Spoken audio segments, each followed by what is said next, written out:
نصوص سموها نصوص معقولة المعنى، واحد النوع من النصوص سموها نصوص غير معقولة المعنى.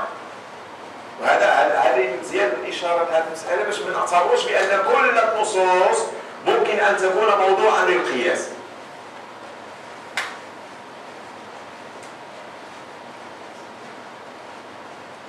نصوص هذه معقولة المعنى وهذه غير معقولة معقولة المعنى. لاحظوا غير في الاسم معقول المعنى وغير معقول المعنى. معقول بمعنى هناك ماذا؟ هناك العقل، بمعنى أن نص ممكن العقل أن يدرك معناه. ما معنى؟ أن يدرك علة الحكم الذي جيء به في هذا النص. مثلا احنا عندنا الصلاة، ناخذ مثال الصلاة. إن الصلاة ماذا تفعل في الإنسان؟ تنهى عن ماذا؟ مازيا. إن الصلاة تنهى عن الفحشاء والمنكر. فإذا تأملنا هذا الفحشاء والمنكر ماذا نقول إن العلة من إيجاب الصلاة على المؤمنين هو أنها تبعدهم عن الفحشاء والمنكر. طيب هنا يمكننا نعطيه حكم. إذا لاحظنا مثلا شخص يداوم على صلاته ولكنه غارق في الفحشاء والمنكر، هذا يجعلنا نستشكل ماذا؟ نستشكل حقيقة صلاته. نقول هل بالفعل هذا الشخص يمارس الصلاة عبادة أم يمارسها طقوسا آلية لا معنى له؟ هذا واش فهمتوا هذه المسألة هذه؟ إذا المعنى هو التشريعات التي جاء بها الإسلام ولكن بين العلة منها. مثلا في الزكاة شنو كيقول الله تعالى في الأموال؟ كي لا يكون دولة بين الأغنياء منكم. ما معنى دولة؟ إذا كانت الإنسان المال ما فيش حقوق الله تعالى اللي هي الزكاة، هذا المال سيبقى محصورا متداولا بين الأغنياء وسوف لن يصل إلى الفقراء. ولذلك الله تعالى شنو أوجب حقا للسائل والمحروم؟ أوجبه في ماذا؟ في أموال الأغنياء تؤخذ منهم وتعطى لفقرائهم ومساكينهم. والأصناف الثمانية معروفة. إذا بغينا نقول ما هي علة مثلا الزكاة، نقول علة الزكاة معلومة بنص القرآن الكريم، هو قول الله تعالى كي لا يكون دولة بين الأغنياء منكم. والكثير من النصوص هذه نصوص نسميها ماذا؟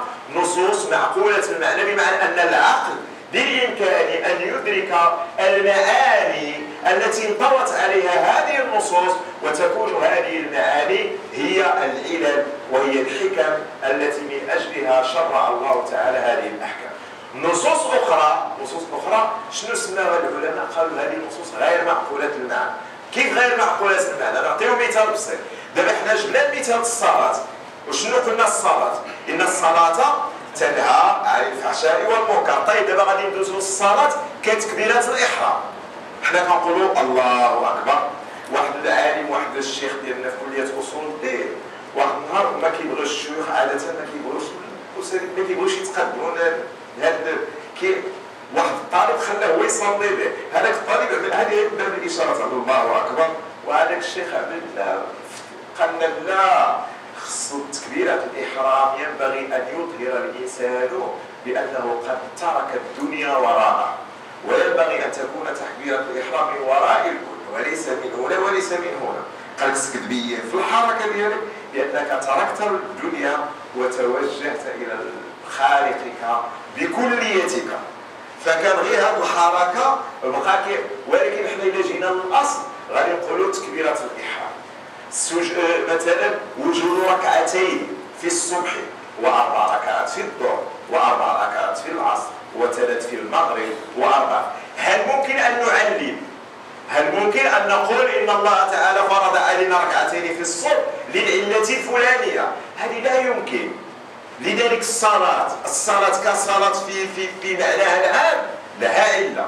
شنو هي؟ الله تعالى صرح بها تنهى عن الفحشاء. ولكن الصلاة كعبادة كفروع كمجموعة من الأعمال التي يقوم بها المسلم من تكبيرات الإحرام. كاين واحد العالم سميتو الترمذي ماشي الحاكم، هذا الحاكم الترمذي محدث، هذا الحكيم الترمذي، الحكيم هذا كان متصوف وكتب واحد الكتاب سماه تعليل الأحكام.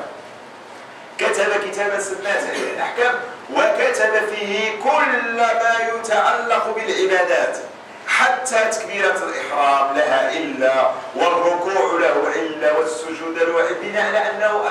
ولكن عموما هذه التفصيلات مثلا إذا جيتي عند واحد يسولك يقول لك اجي وعلاش ما نعملوش مثلا في الصباح بكري الإنسان كينوض في القوة ديالو كان يكون الصباح فيها 4 ركعات، والظهر الإنسان منهك خدام يكونوا غير 2. غنقولوا له إن الله تعالى لا يعبد إلا بما شرع. الله تعالى لا يعبد بما شرعه الأغيار، هو يعبد بما شرعه هو، فهو الذي تعبدنا بركعتين في الصبح، وهو الذي تعبدنا ب4 ركعات في الظهر، وينتهي قولنا نحن. بمعنى في هذا المجال ليس للإنسان أن يذكر شيئا. وهذا نصوص ماذا نسميها؟ هذه أمور غير معقولة المعنى، ولا يمكن أن نبني عليها أحكاما فرعية. بينما القضايا النصوص الأخرى التي بالإمكان أن نعقل معناها، بالإمكان هذه النصوص اللي هي معقولة المعنى هذه هي التي نأخذ معانيها، هذه كنأخذها، وهذه المعاني هي التي تصبح ماذا؟ علالا.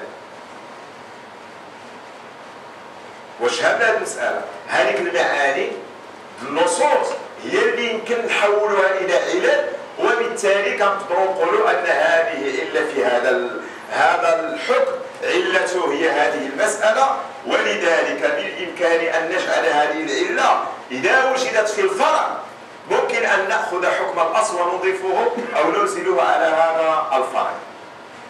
وهذا هو اللي سماه العلماء. إذا باختصار القياس هو ماذا؟ هو إلحاق مسكوت عنه بمنطوق به في الحكم، أو هو حمل فرع على أصل في الحكم للاشتراك في ماذا؟ في العلة. وقلنا العلة هي وصف ظاهر منضبط جعله الشارع مناطا لوجوب الحكم. وقلنا أن هذه الأوصاف لا يمكن أن تظهر في شريعتنا إلا من خلال النصوص معقولة المعنى، لأن هذه النصوص هي التي بالإمكان أن نستفيد معانيها، وتصبح هذه المعاني من ثم هي عللا نرتب عليها أو ننظر في الفروع، فإذا وجدنا هذه العلل موجودة في الفروع حكمنا بالتشابه بين الأصل والفرع وسحبنا حكم الأصل على الفرع. إذا هذا فيما يتعلق بالقياس. عندنا كذلك في رتبة موالية ما يسميه علماء الأصول بالمصلحة، وخاصة عندما يتعلق الأمر هذه تقريبا عند المالكية اللي كيسميها المصلحة المرسلة. كيقولوا هذه المصلحة، وهذه غادي نبدا بواحد الكلمة قالها الشيخ ديالنا في الخطوة، هي مسألة المقاصد. كنعرفوا بأن الإمام كاين ماشي ليس فقط الإمام الشاطبي هو الذي تحدث في المقاصد، والمعلوم أن الإمام الشاطبي رحمه الله تعالى فصل في المقاصد الشرعية. هناك من تكلم قبل الإمام الشافعي، وبدأت من الجويني في كتاب البرهان تحدث عن المقاصد، وتحدث عن المقاصد الضرورية والحاجية والتحسينية إلى غيره. هذه المقاصد، علم المقاصد كله يدور على فكرة أساسية، ما هي؟ هو البحث في الغايات التي من أجلها أنزل الله تعالى هذه الشرائع. لماذا؟ يقول لك الشريعة لماذا أنزلت؟ هذا هو السؤال اللي يدور. كيقول لك إذا الشريعة لابد أن يكون لها غاية، لأن احنا كنقولوا أعماله الإنسان والإنسان وأعمال العقلاء هو غير إنسان، هي منزهة عن العبث. إذا كنا احنا عقلاء ما يمكنش نتفقوا على شي حاجة عبثية. مثلا احنا نتفقوا نربيو راسنا من هذا الشر، احنا لسنا عقلاء. بحال هذه وقعات، باش نقول لك انا هذه على جدتها. ثم كنتذكروا واحد البدعة ظهرت واحد العام في أمريكا، وناض شي واحد وفتى على الأتباع ديالو باش يقتلوا نفسهم، وكانوا ماتوا واحد 600 ولا 800 واحد صبحوا كلهم ميتين. ربما ما عرفتش انا هذه كانت وقعت في الولايات المتحده، لكن كانت بدعه فلسفيه شي واحد فاصبح الكل ميتا بالاطفال ديالو ما عرفتش شنو. المهم هذه هو العبث. يعني اللي كنقولوا حنا أعمال وأفعال العقلاء منزهة عن العبث، بمعنى فعل العاقل لا بد أن يكون له مقصد، وهذا المقصد لا بد أن ينظر فيه قبل الفعل. بمعنى إذا بغيت أنا عندي واحد القصد ديالي نمشي لواحد المكان، خصني نكون أنا عارف الغاية علاش أنا ماشي لديك المكان، ماشي أنت غير طلق رجلك وماشي، ما يمكنش شي واحد غير كيمشي وكيتحرك بدون هدف. إذا كان الأمر بالنسبة للإنسان حاصل، فبالنسبة للخالق هذا الكون هو حاصل أكثر. ولذلك قال العلماء هناك غايات كبرى هي المقاصد التي رمى إليها الله تعالى في شريعته، وتنقسم إلى ثلاث، اسمها مصالح ضرورية ومصالح حاجية ومصالح تحسينية، وقد ذكرها الأستاذ الجليل في خطوته اليوم. اللي كيهمنا حنا هو هذه المصالح. شنو هي الضروري؟ غير باختصار شديد قالوا ديال المصالح الضرورية هي المصالح التي لا يمكن أن تقوم حياة الناس إلا بها. لضروري ما يمكنش حياة الإنسان تكون وتوجد إذا لم توجد هذه المصالح، وقسموها إلى 5. قالوا مثلا الشريعة جاءت تحافظ على الدين، وبدون دين لا يمكن أن يعيش الإنسان. لماذا؟ لأن الدين هو هوية الإنسان. الإنسان إذا بغينا نقولوا باختصار نقولوا الإنسان بمقتضى الإسلام، بمقتضى الدين الإسلامي، الإنسان كائن فطري، كائن إيماني. لماذا؟ لأنه منسوب إلى الفطرة، ونحن نعرف بأن الإنسان مفطور على الإيمان. وإذا كانت الفطرة هي الأصل في هوية الإنسان، معنى ذلك أن الإنسان كائن إيماني. هل اللي كيقول مثلا عاقل كذا كذا، يمكن احنا نقولوا الإنسان كائن مؤمن وبإيمانه يتميز عن سائر المخلوقات الأخرى. ومفهوم الإيمان هذا مفهوم وارد في نص صريح في القرآن الكريم، وهو قول الله تعالى: فأقم وجهك للدين حنيفا فطرة الله التي فطر الناس، شي المؤمن فطر الناس عليها لا تبديل لخلق الله ذلك الدين القيم ولكن أكثر الناس لا يعلمون. فيقول العلماء بأن الأصل في الإنسان هو أنه مفطور على الإيمان، وإذا كان مفطورا على الإيمان معنى ذلك أن هويته هي هوية إيمانية، وإذ ذاك يمكن أن يكون الإنسان هو كائن مؤمن. وهذه سبقوا بعض الفلاسفة وصولا، ولكن تصور آخر مثلا بحال الفيلسوف الألماني، وحنا في ألمانيا واحد الفيلسوف كان عنده سميتو هيجل هذا وصل لهذا قال لك الإنسان حيوان متدين. بقى كيبحث وجد على ان العقلانيه ملي كنقولوا الانسان حيوان عاقل، دابا الان تثبت بان مجموعه من الحيوانات هي عاقله، ولكن في ادنى مراتب العقلانيه. والانسان لا يمكن ان يكون مشتركا مع الحيوانات الاخرى في هذه العاقليه.